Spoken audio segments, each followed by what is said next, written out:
이승만 TV 시청자 여러분 안녕하십니까? 혁명가 이승만의 일생, 오늘이 22번째입니다. 제22강의 제목은 일민주의의 재창과 변질입니다. 이승만 대통령 하면은 사람들은 그의 통치 이념이, 그의 정치 철학이 일민주의라고 알고 있습니다. 그리고 거기에 대해서는 갖가지 오해와 또 폄하가 따르고 있습니다. 참으로 이승만 대통령은 정확하게 이해되지 못하는 가운데 온갖 비방과 엄의의 대상이 되어온 저간의 실정이었습니다. 오늘은 이승만 대통령에 대한 오해의 또 하나의 표본을 이루는 이 일민주의 문제를 살펴보도록 하겠습니다. 이승만 대통령은 평생 자기 이름으로 4권의 책을 썼는데요. 이 마지막 책이 바로 이입니다. 일민주의 계술. 대통령 이승만 박사 이렇게 됐으니까 명확하게 이승만 대통령의 작품이라고 볼 수가 있습니다. 1949년에 9월 달에 나왔는데요. 그해 4월 달에 이승만 대통령은 당시 서울중앙방송국에 나가서 일민주의에 대한 강의를 했습니다. 그 강의록의 내용을 자세히 검토해 보면은 보통 알려져 있는 일민주의와는 내용이 상당히 다르다 하는 것을 알 수가 있고, 그 점을 오늘 말씀드리도록 하겠습니다. 이 흔히 알려져 있기로는요, 이 일민주의 영국의 경향이라 해서 제가 간단하게 소개를 드릴 텐데, 홍태영, 이평전, 선우현 이런 분들이 쓴 논문의 제목을 봐서도 알 수가 있습니다. 홍태영 씨는 과잉된 민족주의와 찾을 수 없는 개인, 일민주의와 한국민족주의의 특수성, 이런 논문을 썼습니다. 여기서 일민주의는 과잉된 민족주의다. 좀 더 쉽게 이야기하면 파시즘이다, 전체주의다, 이렇게 이야기를 할 수 있죠. 개인을 찾을 수 없다. 이렇게 이승만의 일민주의를 평가를 하고 있습니다. 그 밑에 이평전의 논문은 일민주의 파시즘과 정치적 서사성 연구에서 일민주의는 아예 파시즘으로 이렇게 규정되고 있습니다. 그리고 그 밑에 선우현 씨 논문은 일민주의 철학의 정립자, 이승만인가 안호상인가. 안호상 씨도 일민주의에 대해서 이야기를 했습니다. 근데 이승만과 안호상의 일민주의는 다릅니다. 재창자는 이승만이었지만은 그것을 보급하고 했던 사람은 안호상입니다. 근데 이 두 사람의 생각은 다릅니다. 그 점을 알 수가 있어요. 그런데 연구자들은 그것을 혼동하는 가운데 일민주의의 철학의 정립자가 마치 안호상이고 이승만은 그것을 올라탔는 식으로 그런 식으로 이야기하기도 합니다. 이런 식으로 이승만의 일민주의에 대해서는 이승만 대통령은 1948년 8월 집권 초기부터 공사석에서 일민주의를 많이 강조를 했습니다. 드디어 조금 전에 말씀드린 대로 방송 강의도 하고 책까지 내기도 했는데, 이 이승만을 대표하는 사상이라 할 일민주의에 대한 여러 가지 오해가 지금 빚어져 있다는 것을 제가 말씀드렸습니다. 제가 1949년 4월 달에 이승만 대통령이 친히 방송국에 나가서 방송 강의한 그 노트를 중심으로 해서 그것이 이승만의 생각을 여과 없이 전달하는 것입니다. 그것을 중심으로 해서 이승만의 사상에 대해서, 일민주의의 내용에 대해서 이야기를 하겠습니다. 일민, 우리는 한 백성이다, 하나의 국민이다, 이런 뜻입니다. 근데 이 일민주의 강의의 내용을 보면은 내가 이 일민주의를 주장하는 이유가 뭐냐 하면은 기본적으로는 공산주의에 대한 경계, 반공산주의 교육을 위한 것이다 라고 그 취지를 명확히 이야기를 하고 있습니다.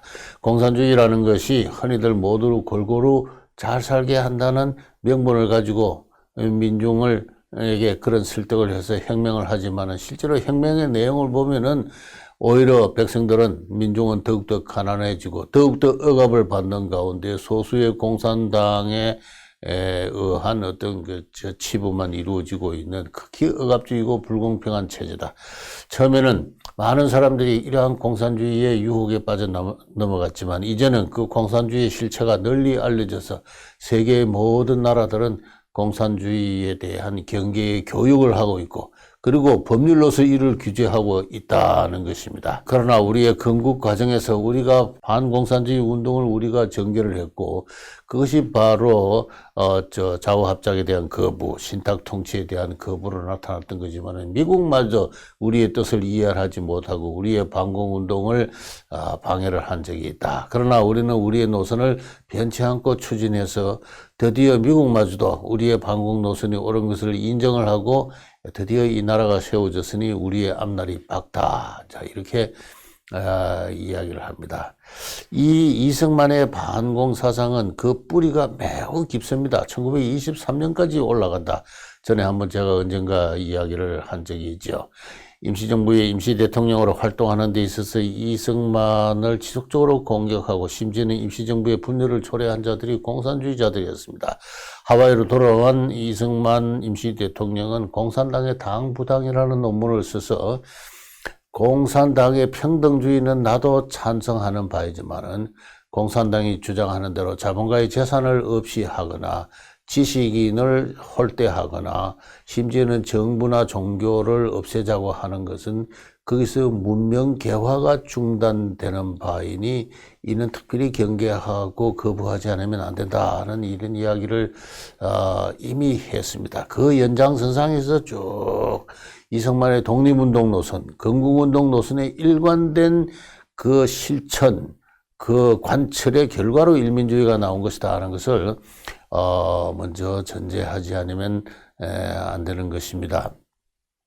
근데 이승만은 이야기를 합니다. 근데 이 공산주의를 비판을 하기 위해서 자유민주주의를 이야기를 하지만 자유민주주의라는 말은 너무나 평범하기도 하고 또 보통 사람에게는 쉽게 이해되지 못하는 것이기 때문에 평범한 생활의 용어와 행하기 쉬운 생활의 윤리로 우리가 반공산주의, 자유민주주의 운동을 하려고 하는 것인데, 그래서 이 일민주의라는 말을 이념을 내가 제창하는 것이다. 그리고 나라가 세워졌으니까 장차 정당이 필요하다. 정당이 필요하면 뭔가 이념이 있어야 되지 않겠는가. 그런 뜻에서 장차 이 한국의 정치를 담당할 어떤 정당을 조직할 어떤 열왕에서도 그런 계획에서도 일민주의를 제기한다. 자, 이와 같은 것이 그 일민주의의 기본 취지입니다. 다시 말해서 반공산주의, 자유민주주의, 이념, 교육, 운동이 일민주의의 기본 지향이다 하는 것이다. 그래서 제1강령이 그 일민주의의 강령이 크게 4개가 있는데요. 제1강령이 문벌을 다 혁파하고 반상, 이 양반과 쌍놈 신분제를 폐지하자 하는 것입니다. 하나님이 이 인간을 창조할 때 모두 자유롭고 평등한 존재로 창조했다. 바로 그런 사상에 의해서 최초로 만들어진 나라가 미국이다. 미국의 독립혁명이다. 우리도 그 미국의 독립혁명을 본받아서 우리의 독립운동을 했고 그리고 대한민국을 세웠다. 이런 이야기를 하고 있습니다. 그런데 아직도 조선시대에 양반과 상문의 신분 제도가 남아 있다는 것입니다. 그래서 이것을 빨리 하루빨리 혁파를 하고 문벌을 혁파를 하고 신분을 혁파를 하고 양반이 쌍놈을 차별하는 이와 같이 아직도 남아있는 악습과 폐습을 하루빨리 제거할 필요가 있다 하는 그러한 그 이야기를 하고 있습니다. 이 이야기는 오늘날의 관점에서 보면은 무슨 1948년 당시까지도 신분제를 이야기하고 있느냐. 신분제라는 것은 이미 예전에 사라지고 만 것이 아니냐 이렇게 생각하기 쉽습니다만은 결코 그렇지 않습니다. 사회학자나 인류학자들의 어떤 조사 결과를 보면은 1950년대까지도 한국인들은 법제적으로는 소멸됐지만은 문화적인 위세로서 양반과 상민의 신분 의식은 아직도 당시까지 한국인들이 강하게 거기에 집착을 하고 있었습니다. 어디서 그런 것이 가장 뚜렷한 현상으로 나타나냐 하면 결혼입니다. 50년대까지도 한국인들은 결혼할 때 신분 내혼이라 해서 상대방 가문의 신분이 양반이냐 상민이냐는 것을 따졌습니다. 사회적 교류도 그 신분에 의해서 제약되고 있었던 것이 50년대 농촌사회의 현실입니다. 고등교육을 받고 도시에서 사는 어떤 신식 계층에서는 그런 것이 상당히 희석화되었습니다만은 여전히 인구의 다수 3분의 2가 살고 있는 농촌에서는 전통적인 신분 감각과 그에 따른 각종 관행과 그에 따른 인간 차별이 여전히 강하게 잔존하고 있었고, 그런 의미에서 한국인들은 아직도 성숙한 시민사회에 진입하지 못했다, 이렇게 이야기할 수 있습니다. 이승만은 바로 그런 점을 지적하고 있었고, 그의 가난한 당시에 한국인들이 무엇을 시급하게 해결하고 극복해야 될 과제인가를 바로 제시했다. 저는 그렇게 생각을 합니다. 이 일민주의의 두 번째 강령으로서 이승만이 내세운 것은 빈자와 부자의 동등한 권리입니다. 부자가 가난한 사람을, 부유한 자본가가 가난한 노동자를, 부유한 지주가 가난한 소장농을 업수히 여기고 차별하고 착취하는 거, 이거 안 된다 하는 것입니다. 제1강령은 사회적 문화적 맥락이라면은 제2강령은 이 경제적 맥락이 되겠습니다. 이승만은 대통령은 일종의 그 평민주의, 이거는 손세일 선생의 표현입니다만 평민주의에 아주 투철했던 그와 같은 사람이고, 자본주의도 자본가와 지주와 노동자가 서로 동권으로 협력하는 이와 같은 어떤 사람은 그것을 가지고 근로적 토지 소유 또는 근로적 소유론이라 하는데, 그런 근로적 소유론에 기초한 어떤 자본주의를 구상하고 있었습니다.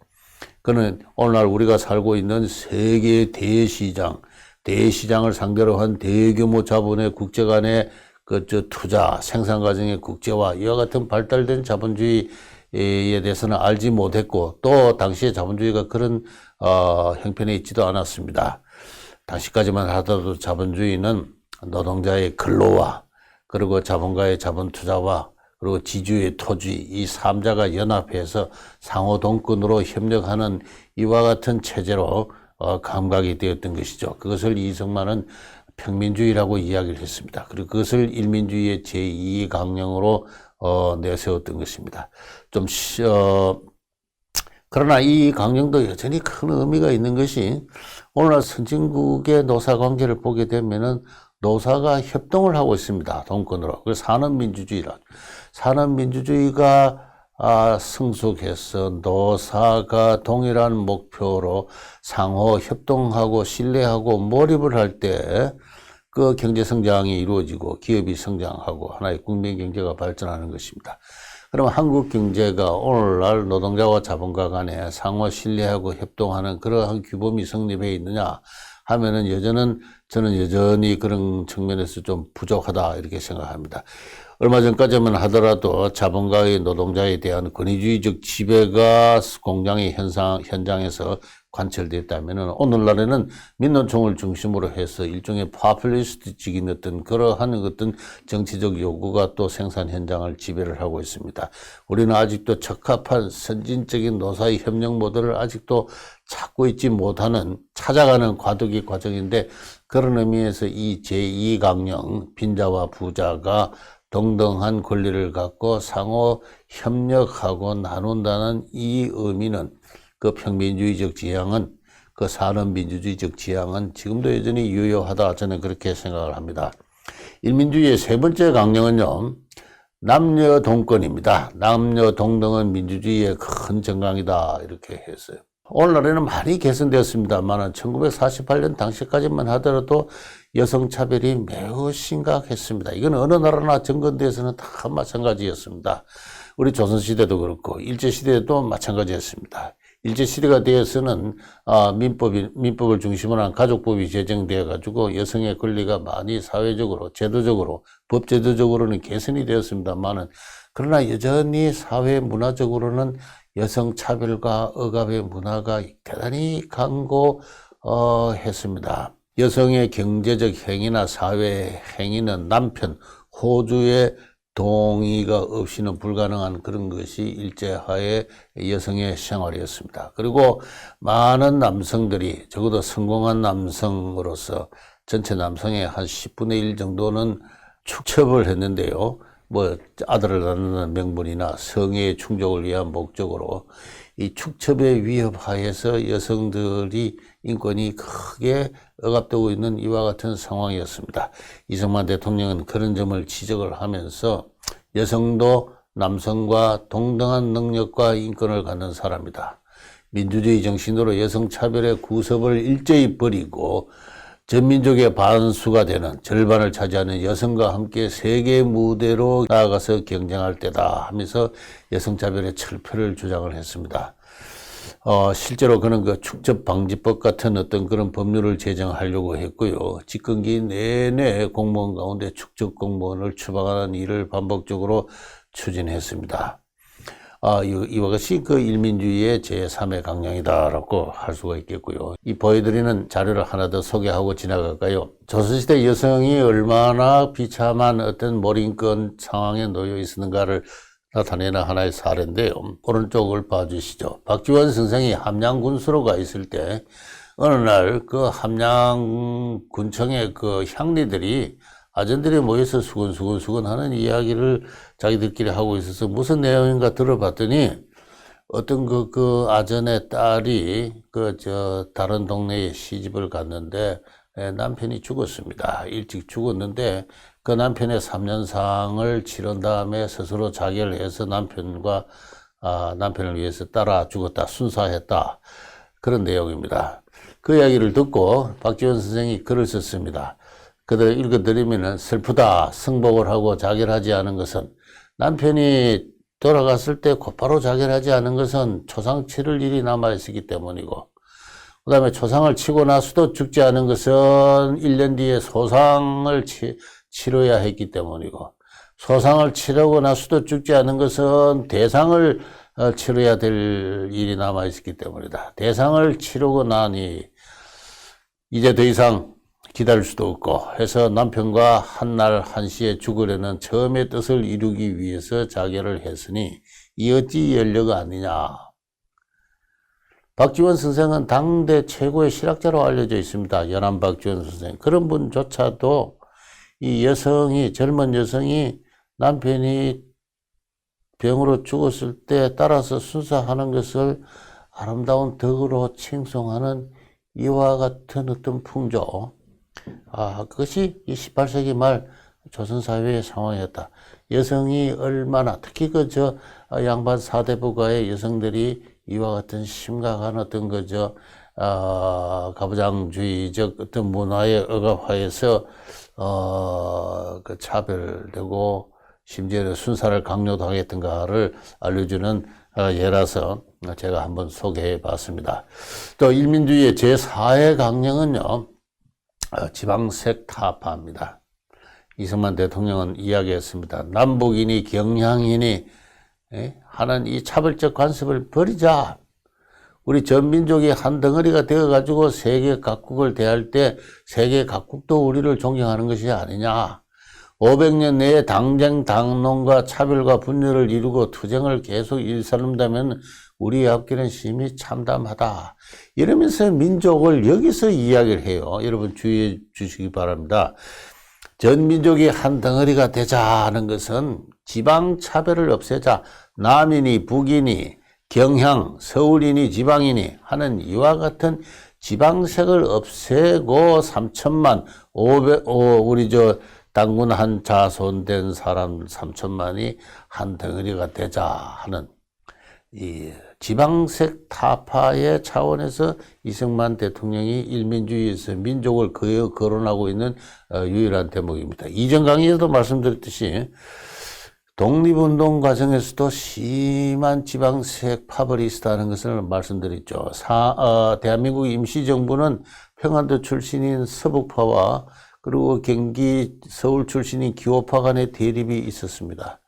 이승만은 기호파에 속했다면 안창호 선생의 흥사단 계열은 서북파에 속했습니다.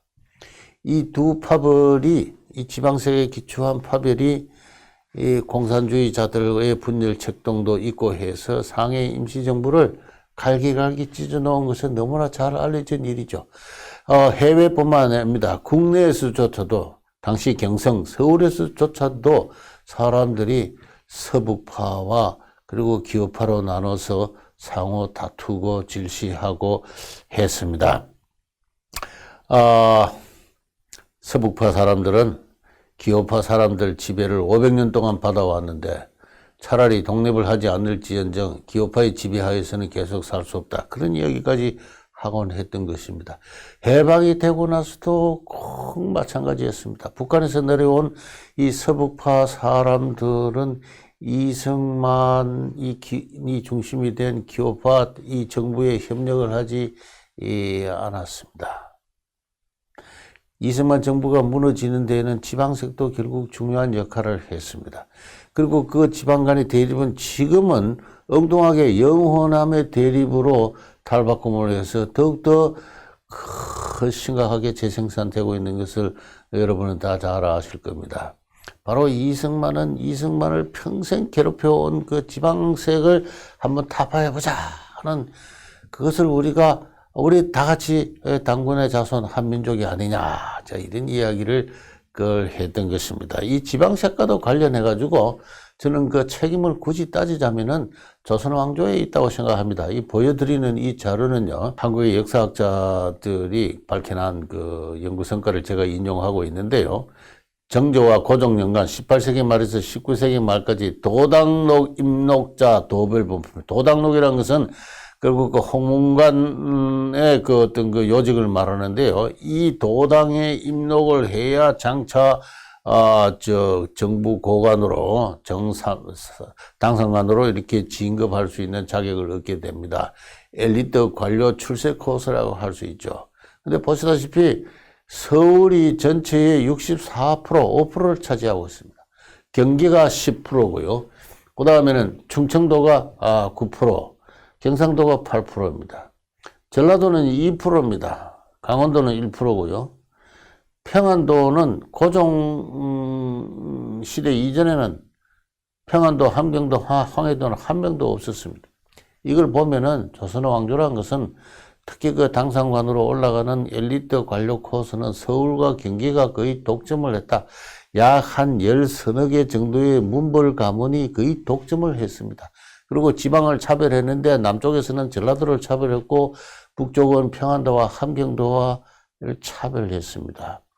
이 조선 왕조의 500년에 걸친 이 지역 차별이 결국은 20세기 들어와서 그 왕조가 없어지고 나서도 그 왕조가 남긴 어떤 문화적인 유제에 의해서 지역에 따라 출신에 따라서 사람들이 서로 편을 가르고 대립하고 불신하고 차별하는 어떤 그러한 잘못된 어떤 풍조를 만들어낸 것입니다. 따라서 우리가 이 대한민국 국민으로서 자유시민일진데 역사가 물리진 이런 습관은 하루빨리 철폐를 해야 된다는 것이 제 주장이고, 그런 의미에서는 저는 경기, 충청, 경상, 전라, 강원 이와 같은 그 조선시대부터 물려받은 도명조차도 다 바꿔야 된다고 지금 생각을 하고 있습니다만, 어디까지나 좀 빗나간 이야기입니다만은, 어쨌든 역사로부터 한국인들이 물려받은 이 지방세계 문제를 이승만 대통령은 그의 일민주의 강령에서 다루고 있다, 이렇게 생각을 합니다. 다시 말해서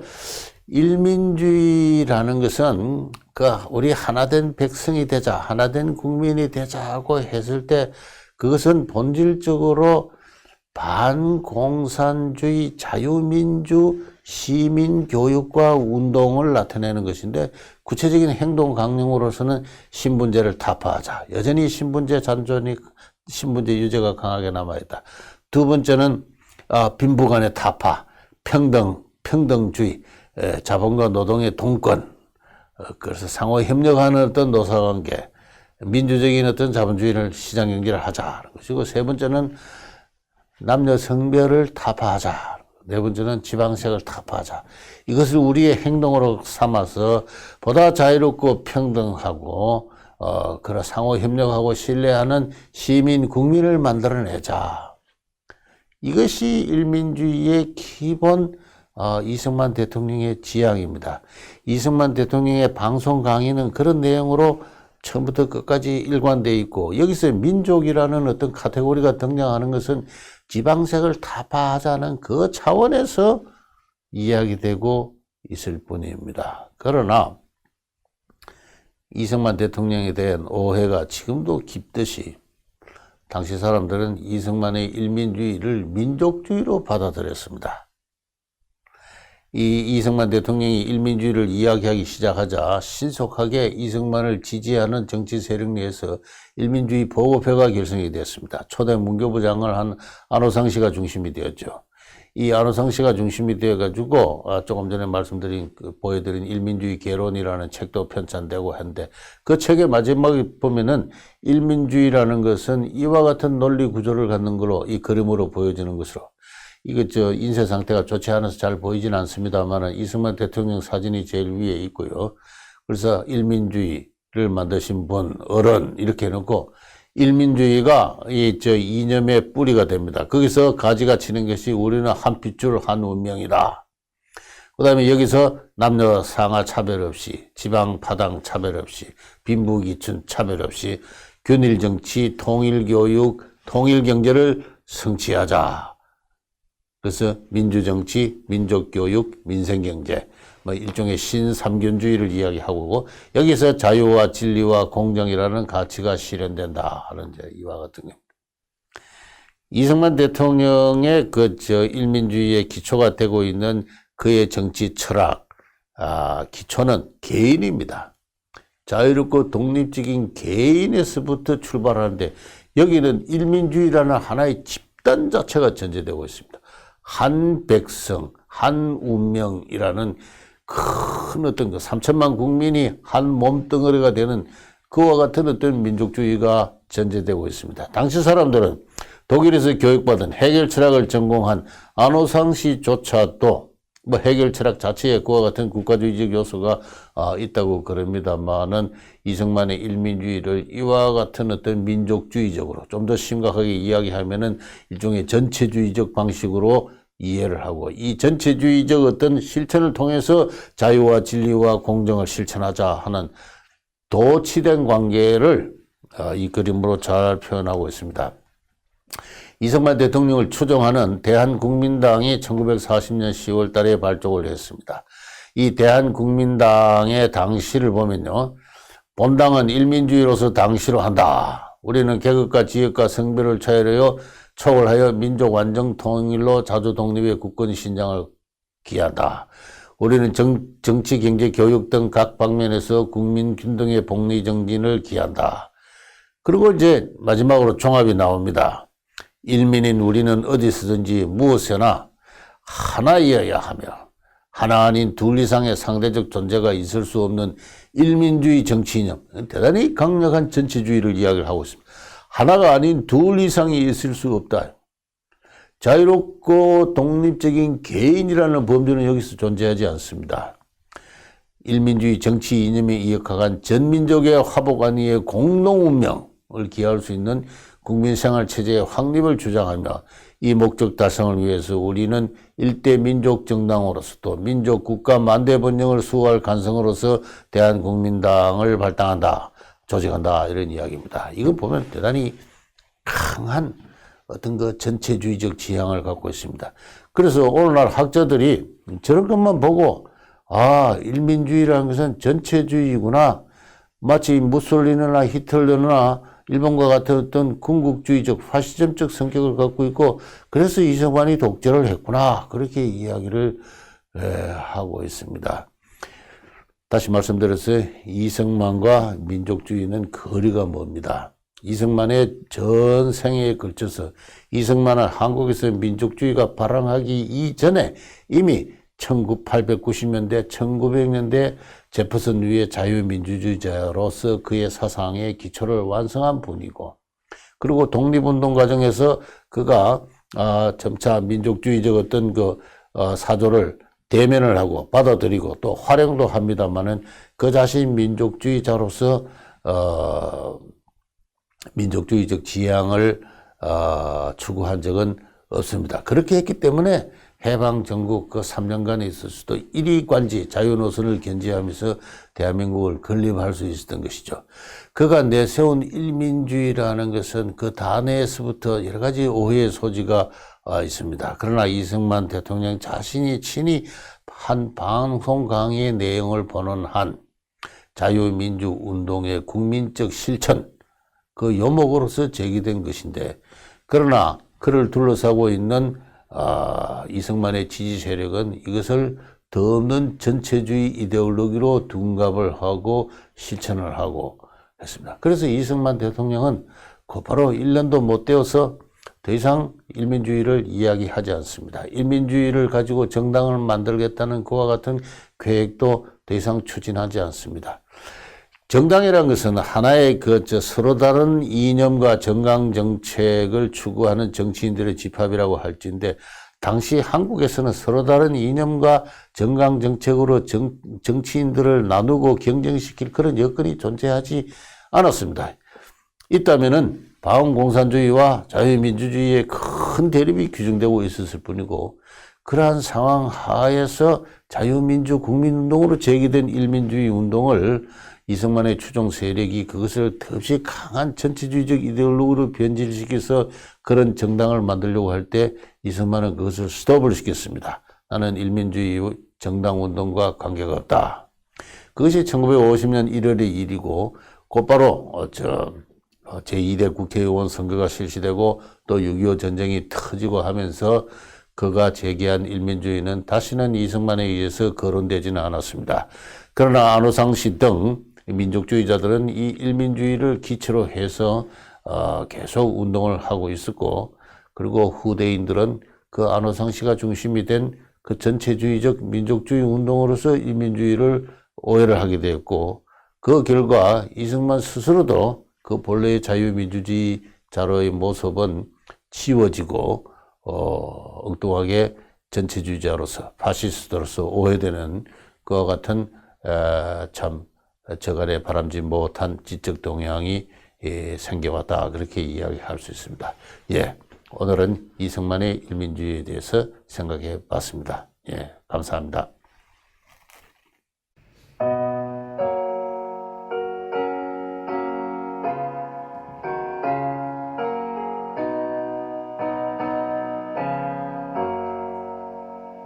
세상